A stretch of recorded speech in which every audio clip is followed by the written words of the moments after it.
नमस्कार दोस्तों, स्वागत है आपका आज के इस एक्सप्लेनर में जहां हम बात करने वाले हैं टीवीएस रोनिन 225 के बारे में।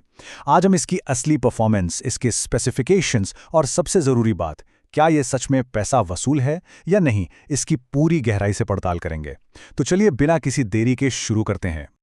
आज के सफर में हम इस बाइक की पहली झलक से लेकर इसके अंदर के नंबर्स, इसके स्मार्ट फीचर्स और असली सड़क पर इसकी परफॉर्मेंस को देखेंगे। और हाँ, आखिरी में हम इसके फायदों और कमियों को तौलकर ये भी जानेंगे कि ये बाइक असल में बनी किसके लिए है। तो सबसे पहले बात करते हैं इसके डिज़ाइन और पहली झलक की। आखिर ये बाइक रोड पर दिखती कैसी है? आप गौर करेंगे कि इसका जो डिज़ाइन है वो एक प्रॉपर नियो स्क्रैम्बलर वाला फील देता है। इसमें वो शानदार टी शेप वाली एलईडी हेडलाइट और थोड़ा सा साइड में खिसका हुआ इंस्ट्रूमेंट क्लस्टर दिया गया है, जो इसे भीड़ से बिल्कुल अलग और एकदम मॉडर्न लुक देता है। और सच कहूं तो इसके जो ऑल मेटल बॉडी पार्ट्स हैं ना, वो इसे छूने पर एक बहुत ही सॉलिड और प्रीमियम फील देते हैं। अब आते हैं मुद्दे की बात पर, यानी कीमत।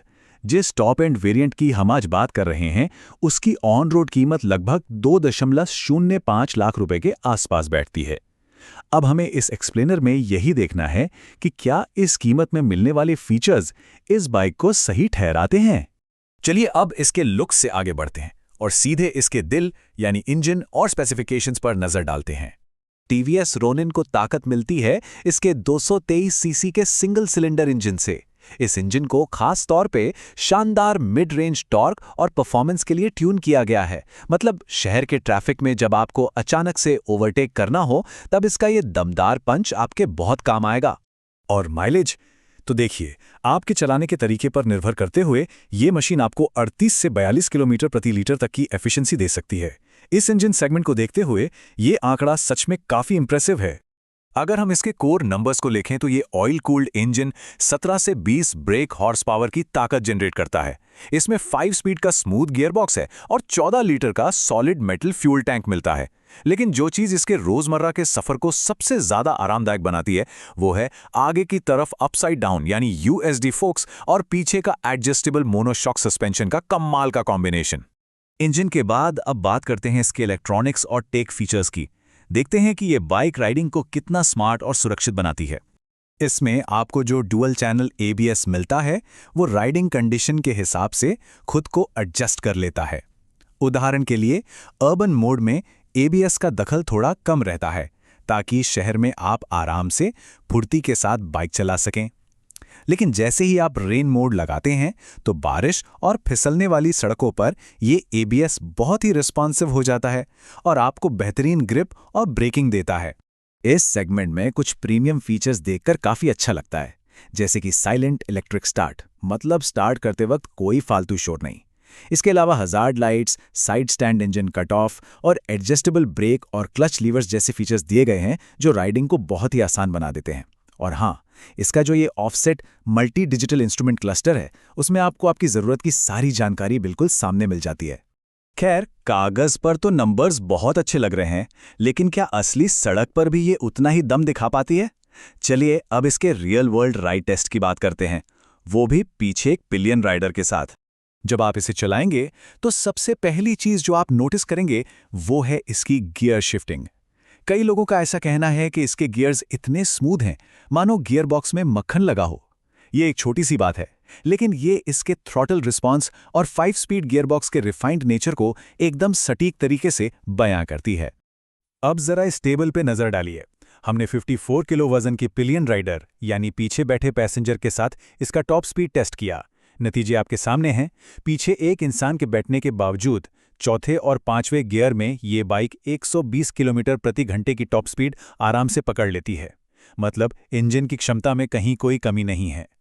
और मजे की बात तो ये है कि तेज रफ्तार के अलावा ये बाइक हैंडलिंग में बेहद हल्की और फुर्तीली है। इसका जो बैठने का तरीका है यानी राइडिंग पोस्चर, वो एकदम सीधा और रिलैक्स्ड है, जो शहर के छोटे मोटे गड्ढों के झटके आपको महसूस नहीं होने देता। और भाई, इसके एग्जॉस्ट की जो दमदार और थम्पी आवाज़ है, वो राइड करने का एक अलग ही लेवल का मजा लेती है।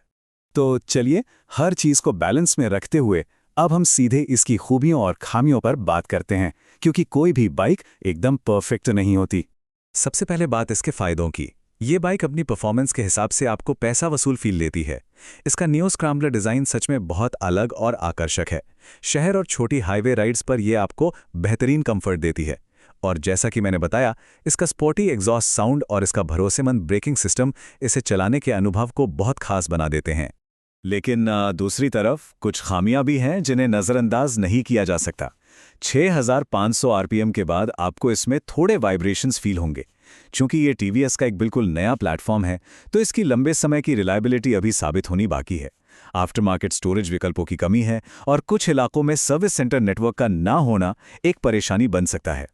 और हाँ, एक चीज़ हमेशा याद रखिए, ये मशीन किसी हार्डकोर बहुत लंबी दूरी की टूरिंग के लिए नहीं बनी है। तो इन सब बातों को ध्यान में रखते हुए आखिरी और सबसे बड़ा सवाल, ये बाइक आखिर बनी किसके लिए है? वो आइडियल राइडर कौन है जिसे ये टेस्ट राइड लेनी चाहिए?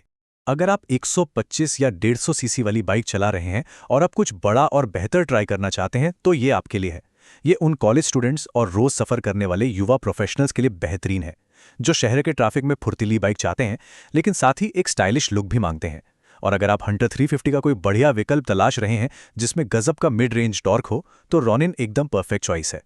और अच्छी बात यह है कि इसकी 800 मिलीमीटर की सीट हाइट इसे बहुत ही सुलभ बनाती है। मतलब अगर आपकी हाइट 5 फुट 4 इंच से लेकर 6 फुट 1 इंच तक भी है, तो आप इस पर बिल्कुल आराम से एक सीधे पोस्चर में बैठ सकते हैं। तो इस पूरी चर्चा के बाद हम आपको इस सवाल के साथ छोड़कर जा रहे हैं, क्या टीवीएस रॉनिन 225 सच में शहर की भीड़भाड़ के लिए फुर्तीलापन और एक मॉडर्न नियो स्क्रैम्बलर स्टाइल का सबसे बेहतरीन बैलेंस पेश करती है? हमें उम्मीद है कि इस एक्सप्लेनर से आपको वो सारी क्लैरिटी मिल गई होगी जिससे आप ये तय कर सकें कि क्या ये नई बाइक आपके गैराज में अपनी जगह पक्की कर पाती है या नहीं।